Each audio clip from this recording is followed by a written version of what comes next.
di nag-iba. Bakit nag-iba? Nung una, ang tindi ng ating paninindigan na hindi kailanman tayo tutulong sa ICC. Biglang lumambot, nahahayaan natin pag pumasok sila, tapos pagkatapos nun, meron ng statement, uupo tayo. Kung may mamamagitan, pag-uusapan kung saan tayo pwede tumulong. Meron ba kayong alam, Secretary Anyo? Kasi maraming nagsasabi na kayo daw ang dahilan kung bakit nagbago ang isipan ng ating administrasyon.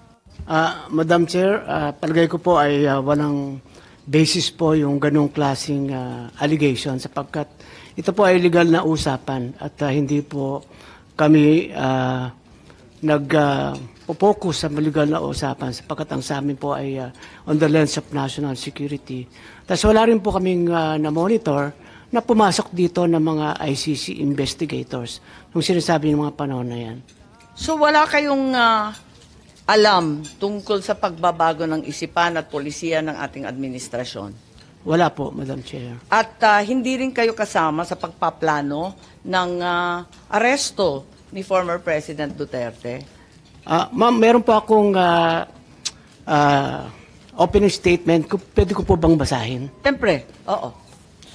In the meantime, if I may recognize the arrival of Senator Cayetano. Please proceed, Secretary. Yes, Anyo, ma'am. please. Good afternoon, everyone. I'd like to start by thanking the Senate Committee on Foreign Relations, chaired by Senator Amy R. Marcos, for the opportunity to clarify the truth about what transpired during the arrest of former President Rodrigo Roa Duterte and other related matters. I believe this is also a good venue for me and my fellow officials to clarify what really happened and to debunk and dispel the false accusations and fake narratives that have misled the public about this issue. As government officials, it is our duty to be truthful and to assure the public that our actions were proper and in accordance with the law. I, for one, have been the victim of relentless disinformation campaign aimed at destroying the integrity and credibility I have carefully built over 4 decades of public service, which began the day I entered the hallowed halls of the Philippine Military Academy. While public officials are not supposed to be thin-skinned, I have rolled with the punches for several days. However, the time has come for me to air my side. Therefore, I am grateful for the opportunity to speak before the Senate and present the truth. As a former member of the cabinet of the Duterte administration, it is also very hard for me to see the former president arrested. I worked closely with former President Duterte for so many years through the most serious crisis the country faced, and we have developed and nurtured a personal friendship. He trusted and respected me in the same way I trusted and respected him, even after our terms ended in 2022. I retired from public service when former President Duterte ended his term. However, the repeated calls for public service came again, and 6 months after my retirement, I was appointed by President Ferdinand Marcos Jr. to be his national security advisor. I saw my appointment as a continuation of my service to the Filipino people across different administrations. As a soldier, my loyalty has always been to the Constitution and the chain of command. This has always been my principle when I served as the Commanding General of the Philippine Army under President Noynoy Aquino, then as AP Chief of Staff, and later as Secretary of the Department of Interior and Local Government under President Duterte, and now as National Security Advisor under President Marcos Jr. In its position, I have held under several administrations. I have never played politics. I do not have a political agenda, nor do I have or will I ever have political ambitions. I uphold the same principle in my role as National Security Advisor and Director General of the National Security Council. Thus, I'd like to state for the record that my role was limited to the mandate of my office to assess that the situation does not escalate into a national security concern. The implementation of the ICC warrant is beyond my mandate, and I had no part in it. And may I also state for the record that I am not aware of any core group, nor am I a member of such group that allegedly planned and prepared for the arrest of former President Duterte. In fact, it was only on Tuesday morning, March 11, 2025, that I learned that there was already an Interpol red notice and that the ICC warrant of arrest would be served. There was also no intelligence operation. The former president's presence in Hong Kong, as well as his return to the country, was a public knowledge since it was heavily reported in both mainstream and social media. It is utterly unacceptable and unfair that my name is being dragged into an alleged grand conspiracy.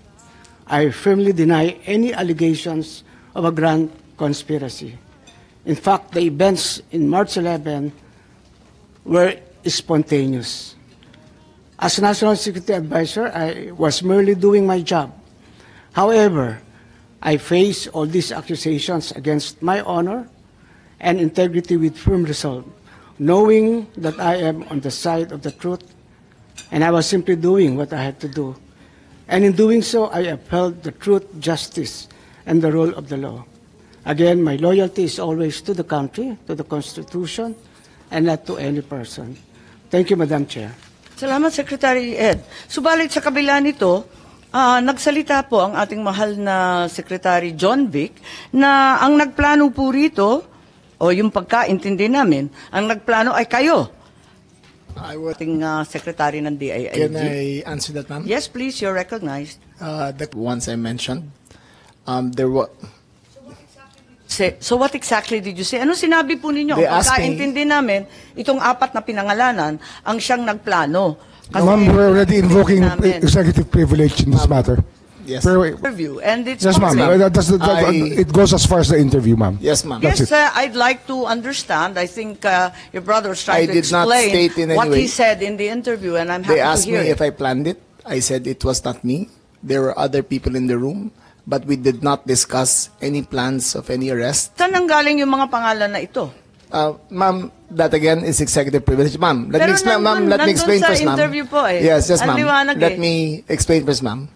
We were discussing rumors of an impending arrival based Parang on. hindi yung ganun ang dating sa amin eh. Ang That is pagkaintindi that is namin, the apat whole na truth, nagplano. ma'am. That is we were discussing rumors.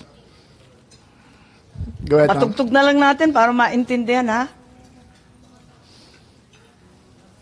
What was and who was really on top of this? Kayo ho ba? Because during the press conference of the president, it was you and the president. Yes. So ikaw ho ba nagplano ng lahat ng ito? Hindi naman, hindi naman. It was a group effort. Secretary Chidoro was there. Secretary Anyo was there too. And the president and I.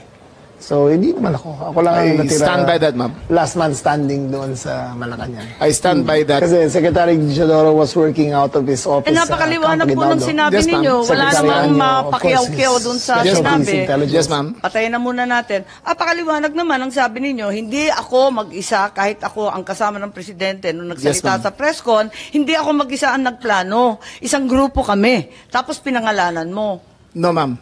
Eh sinabi ninyo eh. I state, ma'am, again, executive privilege. But, ma'am, Walang executive privilege kasi binunyag na ninyo I sa must TV. state it very clear, as I stated very clear, that there was no mastermind. We were discussing mainly about what the president's statements were in Hong Kong, and it was based all on that statement, ma'am. Sinabi ninyo na hindi kayo mag-isa na nagplano, kundi isang There was no grupo. planning, ma'am. Pero yun ang sabi eh. I said, hindi ako nagplano. Marami May kaming- isang grupo na Ang nagplano. We were all talking about a rumor, ma'am, and that was all. Rumor lang yon. Yes, ma'am. Group effort ang sabi mo eh. Ang tanong niya kung ikaw ang nagplano, tapos sabi mo, There was no hindi, planning, group ma'am. effort. There was no planning, ma'am. Anong Earlier- in-effort ng group Ma'am, kapag hindi let plano? me make I think that we're intruding into executive privilege already, ma'am. I think that we please No, respect I'm just our. asking him to explain the media. Yes, ma'am. But Just it's already I'm a very thin confining- dividing line between what transpires in a room between I will- cabinet I will- members I will- and a media statement. But there's a very thin dividing line, ma'am. Understood. I hope that we can respect executive privilege. Understood, and the Senate and the Secretary Chodoro is fully aware. Every time there's a need to recess to executive session, I'm happy to do so, and I will do so when necessary. Pero ngayon, sinabi kasi sa TV, paliwanag naman ninyo sa atin kung ano ibig sabihin. Kasi ang sinabi, hindi ako mag-isa na nagplano, may grupo kami. They asked me if I had planned it. Sabi ko, I did not. I did not plan it. I said we were there, and not to skirt, ma'am, executive privilege.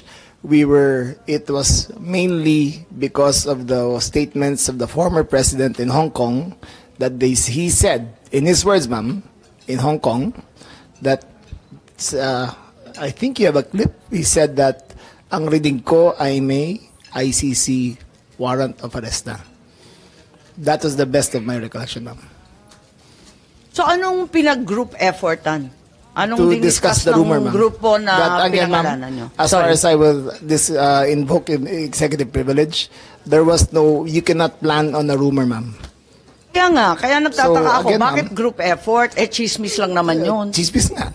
Ayun Kaya nga, yun. kung chismis, bakit mag-group effort pa? Tapos pinangalanan mo Ma'am, pa lahat na maraming nagpag-group marites sa effort. mundo to, ma'am. Labis naman yung marites, dami-daming It marites was a sa amin. discussion of a rumor based on the statement of the president in Hong Kong. Nakakatuwa lang dahil chismis lang pala eh. Bakit sesentensyahan yung tao sa base ng chismis? It was a discussion of a rumor based on the statement of the president in Hong Kong.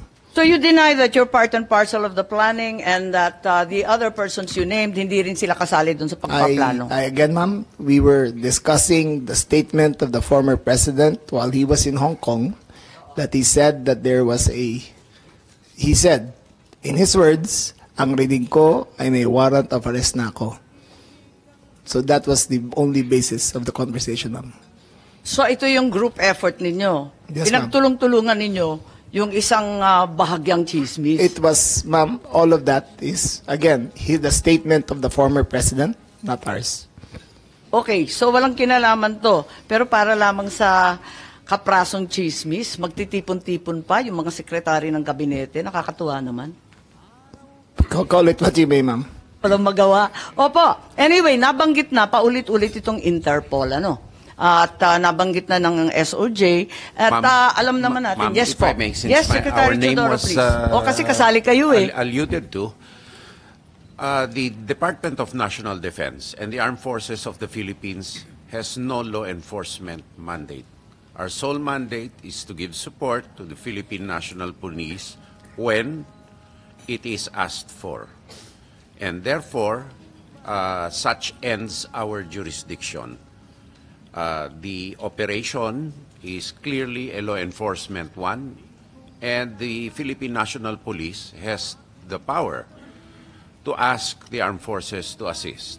And that is the extent of the participation of my department and the armed forces of the Philippines.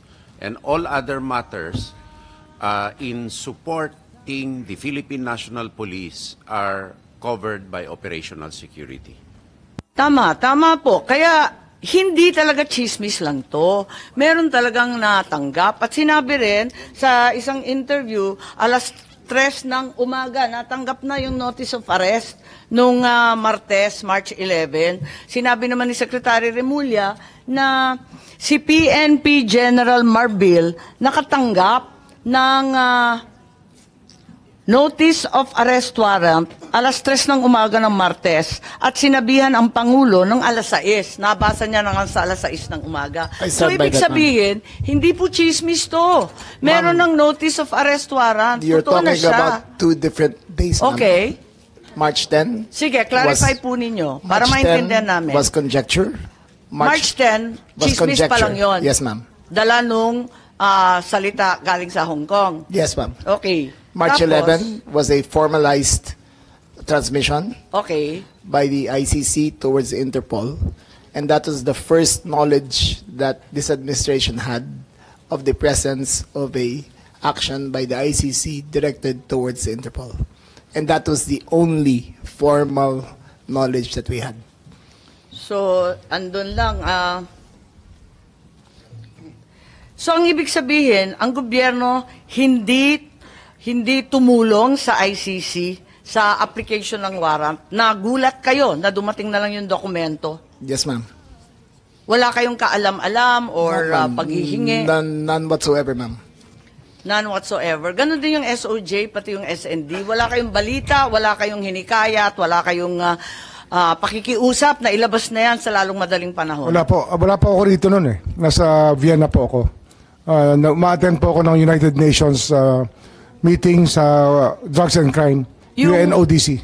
Yung March 10 o yung 11 po? Parehong araw po, wala po ako rito. Ngunit nakikipag-usap ako sa telepono na tinatanong ko yung nangyayari dito sapagkat ang Department of Justice ay involved syempre sa bawat proseso. At kinakausap ko po yung mga pwede kong kausapin tungkol dito. Okay, so wala kayo dito pero kayo nag-anunsyo at lumabas sa balita na alas 3 ng umaga pa lang ng Martes andyan na yung notice of warrant. It was me, ma'am. It was Ikaw me. ba? Ibang It was Remulla me. yun. Baka It was na-confuse me who pati confirmed, media. ma'am. Po. It was me who confirmed during the press conference of March, on Tuesday, March 11, I think, that when the president asked me on when the notice of diffusion arrived, and I stated it was 3 a.m. Salamat. Okay. Si General Marbil, may idadagdag po kayo. Kayo daw ang nakatanggap eh. Ma'am, natanggap ko po yun ay more or less after ng 3 o'clock. So, usually, ito po talaga ginagawa namin. Pagka meron pong request ang PCTC Interpol, we act po dun sa kanila po. Kung ano po yung request ng PCTC Interpol. Maraming salamat, General Marbil. At Interpol ang binabanggit na natin ngayon. So yung Interpol, ang Pilipinas ay isa sa founding member. Isa tayo sa nanguna sa pagtatatag ng Interpol noong 1952. Interpol's purpose is to facilitate cooperation and assist member nations. So crime information, sharing, investigative support, specialized training, transnational crimes in particular are the focus of this agency. And this comprise terrorism, cybercrime, organized crime, financial crime, and anti-corruption. And to ensure that it is not used for persecution, in its constitution, the Interpol has Article 3, providing that it's strictly forbidden for the organization to undertake any intervention or activities of a political, military, religious or racial character. So maliwanag yan sa Interpol, hindi sila manghihimasok sa politika at sa domestic affairs ng isang bansa. Ngayon, eto na yung press con ng ating Pangulo noong March 11 ng 2025 at sinabi niya, andito yata yan, it's a request of the Philippine government from Interpol. And to enforce the arrest warrant, and of course we comply with our commitments to Interpol. We did not do this because it was derived or it came from ICC, but rather from Interpol. Because they asked us, we have commitments to them, we live up to those commitments. I don't think we violated the country's sovereignty. Bakit naman? Dahil consistent naman tayo, hindi tayo tumutulong sa investigasyon ng ICC. Wala tayong meron contact, pero not on an official level. We did not help them in any way. The arrest we did today was in compliance. Ayan, mabasa ninyo. Was in compliance with the commitment to Interpol at hindi yung ICC. Hindi natin kinakausap ang ICC, marami silang hinihingi sa atin ng mga dokumento, wala kaming binibigay. Yun lamang, hindi natin mahindian ang Interpol. So kung may duda sa ating pakikibahagi sa ICC, ang sinasabi ng Pangulo, ang ating commitment, obligasyon sa Interpol ay maliwanag at walang duda. So, ang sinasabi natin, kailan ba natanggap ng gobyerno na yung ICC naglabas na ng warrant of arrest laban kay Presidente PRRD? At alas 3 nga ng umaga. Yun ang pagkakaalam kong yun. So, hindi... March 11. No inkling before. May marites lang. Sabi Marites lang po. Marami hong... ilang taon na po yung sinasabi na may lalabas na warrant of arrest. Ngunit ngayon lang ho talaga lumabas. March 11, alas 3 ng umaga. So hanggang sa March 11 ng alas 3, na tulad ng sinabi ni General Marbil, natanggap ninyo nung umaga, ay wala kayo ka-idea. The only information we got was the words of the former president in Hong Kong. Sa Hong Kong, Sa Hong Kong, ma'am. na andyan na. Yes, ma'am. Siya pang nauna, hindi kayo. Yes, ma'am. Nakakatuwa, ano? Anyway, hindi ba March 8 pa lamang, marami na ring chismis na magkakaroon ng arrest warrant. In fact, the following day, mismo yung palasyo, Malacanang, sinabi na may mga haka-haka na ganun nga, lalabas na, and the government is prepared for any eventuality. Bakit nasabi yun kung wala pang hawak na notice or kopya? March 8 pa lang to, nagsalita na yung Malacanang. Ma'am. Ibig sabihin, andun na. Ma'am, the government is prepared for any eventuality at all times. That is the nature of our job. We will always be prepared. We will always be on hand to enforce any of these laws, ma'am. So it does not mean na yung executive o yung palasyo may nalalaman tungkol sa warrant Ma'am, of arrest. no one knew, ma'am. Walang may Again, alam. I repeat, ma'am, as of March categorically, no one knew until 3 o'clock of March 11. 3 a.m. Yes, ma'am. Sa umaga. Nung March 9, ang ating USEC sa PCO sabi, if Interpol hihingi ng assistance galing sa gobyerno, tutulungan. So why was Interpol already being mentioned and being bandied about as early as March 8, March 9, kahit wala pang notice, wala pang red notice, wala miski ano? Ma'am, maybe in context, sabi ko nga, marami ho naging pagkakataon na tumulong po Interpol sa atin, kaya hindi natin nalilimutan. Isang example po dyan ay yung paghuli po kay Alice Go sa Indonesia, at marami pa ho mga ibang pagkakataon na tumulong po Interpol sa atin. Ba't alam na ng palasyo that Interpol will be involved if at that time there was no confirmation or receipt of any warrant? Bakit nagsasalita na ang palasyo, nagsasalita na yung PCO, sinasabi na huwag kayo mag-alala, handa tayo sa anumang mangyari? Bakit nagre-reassure na ang palasyo? Ano ho kasi yan? Parang pinapanatag Ang mekanismo na yung po kasi ng International Tribunal, katulad po ng ICC, ay lumapit po sa Interpol upang ipamahagi o upang iserve ang warrant kasi wala po sila sariling kapulisan ang ICC. So, Kaya alam na umaasa ninyo- rin po sila sa Interpol. Tama. So, ang executive, alam na ninyo na ang Interpol ang gagamitin. Hindi sa wala Ay, tayong ano ho alam. yun eh, logical lang po yun. Pero- It's logic that Interpol will be the one used as they were the ones used in the past already. Alam naman natin na gagamitin ng Interpol, pero hindi naman laging Interpol ang ginagamit ng ICC. Hindi ko po alam yung iba. Paano natin Ang alam alam? ko lang ho, Interpol talaga. Ang alam natin, iba-iba, di ba, sa history ng ICC. Kaya nagtataka ako, matang aga-aga, March 8, alam na natin Interpol ang magbibigay ng warrant. Marahil ho kasi ang Interpol may opisina rin po sila sa sa Paris tsaka sa Hague. Kaya nag-uusap-usap po lahat 'yan.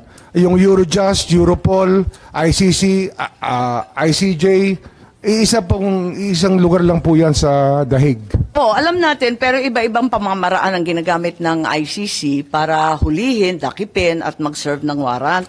So, ang sinasabi natin, siguro sina General Marbil, pagkat sila naman ang nakatanggap nito, walang contact or coordination sa ICC or Interpol bago March 11. Bago March 11, yung alas 3 ng umaga, na sinasabi po ninyo, talagang wala kayong ka-idea, walang notice, walang timbre, walang tawag, walang kaalam-alam ang Pilipinas tungkol dito. Ma'am, can I answer that, ma'am? Si General Marbil ang tinatanong po. Okay, ma'am. Pwede kayo magdagdag, mamaya. Ma'am, wala po kaming communication with the ICC except for the PCTs lang po. We rely on the Philippine Center for Transnational Crime. Teka, so kauna-unahang pagkaalam mo tungkol dito sa warrant mula sa Interpol, nung Marso 11, ika-11 ng Marso, tama ba? Yes, Madam Chair. Sigurado kayo, ha? Yes, Madam Chair. Oo, okay. So, but you just said na it doesn't go to you directly. Sabi mo, dumadaan muna sa transnational crime. Pwede ba natin tanungin ang ating head ng transnational crime. Andito po si Executive Director Alcantara. Kayo ba ang una nakatanggap nitong galing sa Interpol? Magandang umaga po, Madam Chair. Tama po yun. Ang NCB Manila ang tumanggap po at 3 o'clock in the morning nung diffusion na sinasabi na may warrant of arrest na po ang ating dating Pangulo at yun po ang ginamit namin, pinan-out namin. Tapos pinadala ninyo kaagad sa kapulisan? Law enforcement agencies po ang mga pinadala natin, ang National Bureau of Investigation, ang Philippine National Police, ang Bureau of Immigration at pinadalang ko rin po ang Department of Justice. Okay. Maraming salamat. At may dadagdag yata si Secretary John Vic. Wala na, ma'am. Wala na, ma'am. Okay. At was a red notice, itong tinatawag na red notice, iyon ba ang pinadala ng Interpol, Executive Director Alcantara? Kasi ang binanggit mo ngayon, diffusion. Yun ba talaga? Diffusion po. Walang red notice. Nagkakaroon po ang general public or everybody ng Pero alam natin confusion. na hindi magkapareho yun. It's equivalent po to a red notice. Hindi po. Ang red, Mas alam ninyo ito sa akin. Opo, Ang opo. diffusion po, hindi red notice. Hindi Tignan po, lang hindi natin po, ang hindi nga po. website. Ang diffusion po is a request for international police cooperation that is coming from an entity or another member country that is directed to another member country or Tama, several oo. countries. Yun po ang pagkakaiba. Sa member to member, Opo. it's an unverified report requesting for information, humihingi lang, nakikipakilang sa kapwa member Opo. na kung maaari, tulungan ninyo kami. Pero hindi siya verified, hindi siya dumadaan sa kanilang commissioner, hindi siya pinopost sa website katulad ng red notice. But Tama po ba? It went through the police of the organization's police database. Pumasok din po yon sa database. Pumasok sa database for unverified. Maliwanag Oo. siya, di ba? Papaliwanag Di ba po ganon? na- So, hindi po red notice ang natanggap, tama? Diffusion po. Red Diffusion. And more technical po, it's a wanted person diffusion. Tama. More technical. So, walang red notice. Kapag walang pag-diffusion lang, ang pagkaintindi natin, humingi lang ng impormasyon, di ba? Hindi po. Meron po tinatawag na red diffusion, blue diffusion. Oo, maraming kulay yun eh. Yung sinasabi po niyo na humihingi lang ng impormasyon is blue diffusion. Okay, Information. may kulay ba ito? Yung pinadala sa atin, it- anong kulay ng diffusion? Ito po ay wanted person diffusion.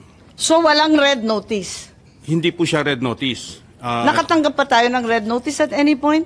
Itong pong wanted person diffusion na to, pagpasok po sa Interpol, sa Leon, pa-process po ng notices and diffusion. Opo, alam po natin Okay. yon. Alam natin yung procedure. Ang kasunod Madalas po nun, na natin ginawa yan eh. Kasunod po nun, mag-i-issue sila ng red notice. But this Teka. time, dahil po may urgency, they decided na it will go through by So lumundag na tayo mula sa diffusion, hindi man lang na-confirm, hindi man lang napagtibayan, hindi man lang nadaan sa commissioner nila, hindi man lang nailagay sa website o naging opisyal, lumundag na po tayo. Sa diffusion pa lang yan mo. Hindi, kasi inaamin ninyo, wala namang red notice kailanman. It is our job to find it out immediately, disseminate immediately, because the nature of the diffusion is... Bakit si Congressman Arnie Teves may red notice na, hindi pa natin nagagawa ng paraan? Hindi ko po masagot. Ma'am, yung kay Arnie Terves, kaya ho siya nahuli sa East Timor ay dahil sa red notice. Yun ang dahilan. Oo, klaro po yun, yung red notice. Kaya nga, ang pagkaintindi namin, red notice din ang sinasabi. Ngayon, lumalabas na wala kailanman na lumabas na red notice mula sa Interpol, kundi diffusion lamang. Baka dahil ho sa panahon, kasi mabilis po ang pagganap ng yung mga pangyayari. Mabilis po nangyari. Kaya marahil, sa ordinaryong pagkakataon, nandyan po ang red notice. Dito, wala akong pagkakataon marahil. Madam Chair, gusto So, ko... ibig sabihin, ang katotohanan, walang red notice. Mag-ingat po kayo, you're under oath, makukontempt po tayo. Dahil pagbibigyan natin, kasi sabi, red notice, yung pala, hindi red notice, nasa diffusion na po. There was no red notice and what was issued was merely a diffusion. Pakita po natin, may pagkakaiba yan, matindi. So, itong diffusion, hindi yan pinagtitibay ng Interpol Secretariat. Hindi dumaan sa Commissioner. Tama po ba? Meron pong disclaimer to say that it did not go to a review of the notices and task force diffusion. So, may So, disclaimer. Pero, nag-mobilize ang pamahalaan ng libo-libo, 7,000 ang pinagmalaki na kapulisan para sa isang request for information ng Interpol na unverified. Pinahihingi lang. Walang sinasabing nagmamadali. Pero, lahat ng government resources, pinaandar na dahil sa simpleng request sa kapwa membro. Tama po? ang iko-correct ko po ay hindi information ang hinihingi po. It is a wanted person notice, diffusion notice. Diffusion. Hindi po Diffusion siya notice. wanted person po ang nandoon. Okay, pakita natin. Medyo maliit ang letra, pero basahin natin. Pwede bang palakihin para mabasa na maigi pa? Okay. So, maliwanag, tama po na dumating ng 3:04 ba to? Correct po. Tama. Ng umaga, Arian. Maliwanag. Tapos, ang request dito, after prior consultation with the government of the Philippines. So, hindi totoo na March 11, 3 a.m. lang ninyo nalaman. Kasi nakasabi dito sa page 1, after prior consultation with the government of the Philippines who have agreed to comply with this request. Ibig sabihin, ang pamahalaan ay nakausap na, una, ikalawa, sumang-ayon na. So, ibig sabihin, ito formal transmittal lang. Walang sinasabi dito na biglaan ito. Kaya nga, March 10 pa lang, 7,000 ng pulis na ang minobilize eh. Bakit sinasabing ganito? Yung sinasabi po nyo na... Hindi, binabasa ko lang Opo, to eh. opo. Ang matatanong po natin dyan ay yung nagpadala po nung... yung nag-apply po, ICC. Sila po naglagay niyan eh. Hindi po tayo. Ibig ko nagsisinungaling ang Interpol? Hindi po Interpol ang nagsisinungaling. Yung gumawa pero po... ang Interpol ang sinasabi ninyo eh. Sabi nila dito eh, itong diffusion ng Interpol, pagkatapos ng konsultahan sa pamahalaan. Tapos sinasabi pa rito na hugas kamay ang Interpol at hindi pa sila gumagawa ng compliance review. Hindi pa nila naimbestigahan, hindi pa nila napapatunayan itong diffusion. At kung may duda, sabihan na lang sila kasi hindi pa daw nila naaasikaso. Yan yung sinusunod nilang format, ma'am. Hindi ho lahat na sinasabi dyan ay gano'n na lang po ang katotohanan kasi nag-iingat lang po sila na makatabig sila na mali. Kaya marami ho silang paniguradong mga salita sa kanilang form letter. Form letter po yan eh. Sasabihin nila na Kagaya ho niya, nung sinabi na meron silang pagkatapos konsultasyon, makipag-ugnay sa gobyerno ng Republika ng Pilipinas, ang palaisipan ko po, sino ang kausap dito? Dahil hindi naman po kami ang kausap. sinasabi ninyo, palusot lang to, hindi to totoo. Hindi po, yung Paano form tayo letter. maniniwala sa Interpol Yun nito? po yung kanilang form letter. Kaya, kung ako, hindi ko alam talaga kung sinong kausap, pero may sinasabi po dyan na meron silang kausap. Pero ako, wala akong kaalaman. Baka alam ng kapulisan, sino ho ang kausap, baka alam ni Secretary Anyo. Ang liwa-liwanag dito, hindi naman ako nagchichismis o naghahaka-haka. Ang liwanag eh. Nakausap na daw yung gobyerno at sumang-ayon na daw ang gobyerno na arestuhin. Paano ba to? At ito daw ay formal transmittal lamang. Ibig sabihin, nauna yun. Andyan eh, ang liwanag oh. Anybody wish to comment? Secretary Anyo, please. General Marbil, bakit may prior consultation and assent? Bakit sumang-ayon ng mas maaga? Well, Madam Chair, I'm not aware of any coordination of that, and I only learned of this diffusion and warrant of arrest in the morning of March 11. So, yun lang po. So lahat kayo, March 11, 3 a.m. O 3:04. Ito yata dito. Tama naman yun. Pero, Executive Director Alcantara, Opo. form letter ba to? Medyo specific to prior consultations with the government of the Philippines. Hindi siya form letter I cannot Nakakita na rin confirm kami. or deny, Nakakita but, na rin kami ng ganito. it looks like a form letter. Form letter? It Who have looks agreed like- to comply? Okay. It's a genuine letter from the Interpol that came from the Interpol Oo, tama. system. Verified naman to. Opo. Kaso nga lang, unang-una, diffusion lang siya. No such thing as red notice was ever received. Ma'am, Sabi mo, dahil sa kailangan i-expedite. Ikalawa, tinatanggi ninyo na merong prior consultation dito at saka acquiescence or agreement. Hindi ko po masagot yung prior consultation. Ang masasagot Wala, ko po. nandito lang. Oh. Ba't nila isusulat yan kung dito to, Okay, basahin pa rin natin. Andito tayo, no? Ayan, si Senator Cayetano, maraming nakikita yata Tapos sa page 2, no? Gusto ko lang matignan to, no? Kasi ang liwanag po nito, Ang sabi dito, basahin po natin yung page 2, ano? Ayan. The ICC has been mandated to investigate crimes against humanity. Pakitignan na lang po ang sumunod. Sige, itaas pa po yan. Indirect co-perpetrator. So, ibig sabihin, hindi siya principal, indirect pa. Parang ganun po yung understanding. Sino yung direct? Saan na yung direct? Ba't hindi inuna? Pangkaraniwan ba to na hinuhuli muna yung indirect kesa sa direct? Form letter rin ba to? Iba ho kasi yung legal language na ginagamit ng iba't ibang bansa sa kanila hong pagbibigay ng communication.